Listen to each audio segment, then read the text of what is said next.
Okay, magandang gabi po sa lahat. Bagong unit na ulit po natin ito. Bali, para Dumaguete po ito. Ang request niya, dahil marami daw po siyang barrel. Meron siyang .177, .22. Request niya, yung pwedeng magpalit-palit siya ng barrel. Palitan niya. Nagawa na po natin. Ito po, bali 22 caliber ito. Na pellets. Bali, dali lang.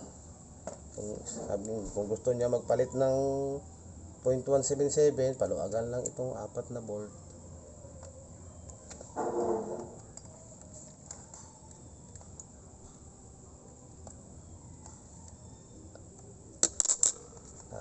Tanggal na.